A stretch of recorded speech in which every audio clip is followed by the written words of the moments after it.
চলছে এই 54 বছর যে বাড়িটার সামনে কেউ কোনো গন্ডগোল করার সাহস পায় নাই। এই এনসিপির কুত্তার বাচ্চারা তোমরা হিজড়ার মতো পিছন পাশ থেকে গিয়ে তোমরা করো, তোমরা পার্টি অফিসে আসতা, পার্টি অফিসে আমরা তো ছিলামই, তারপরে তোমরা একদম হিজড়ার মতো গিয়ে আজকে আতর্কিত হামলা করলা এবং আমাদের রংপুরের মানুষের হৃদয়ের যে রক্তক্ষরণ, সেই রক্তক্ষরণ কিন্তু চলছে। আমি বলতে চাই প্রশাসনের নির্লিপ্ততার কারণে প্রশাসন একদম কোনো কাজ করতেছে না। সারা দেশের মতো রংপুরেও কোনো প্রশাসন কাজ করছে না।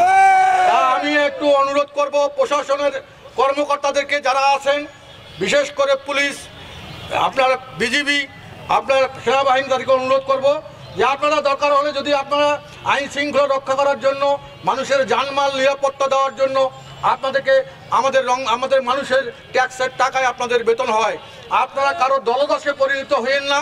কারো দলদাসে পরিণত হয়ে আজকে পক্ষপাতমূলক যে আচরণ করছেন সেটা রংপুরের মানুষকে কিন্তু ব্যথিত করছে।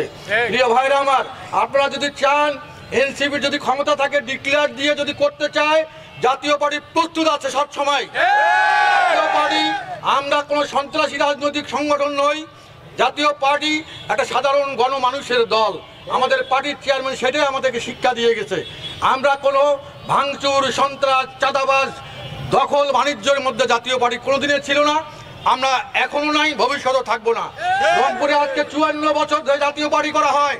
আজকে রংপুরের এই বিশেষ করে সিটি কর্পোরেশনের যে ব্যবসায়ীরা আছে, কোনো প্রতিষ্ঠানের মালিকেরা আছে, কেউ কোনোদিন বলতে পারবেন না যে জাতীয় পার্টির প্রোগ্রামের জন্য 10টি টাকা কেউ জাতীয় পার্টির কর্মীরা আপনাদের কাছে চেয়েছে।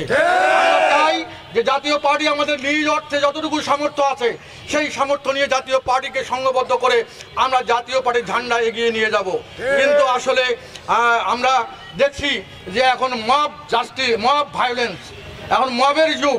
এখন যদি আমি প্রশাসনকে বলবো আপনারা সরে দাঁড়ান। আমরা মব ভায়োলেন্সে জাতীয় পার্টি কিন্তু দুর্বল না। আমরা যে কোনো মবের আমরা ফেস করতে পারি।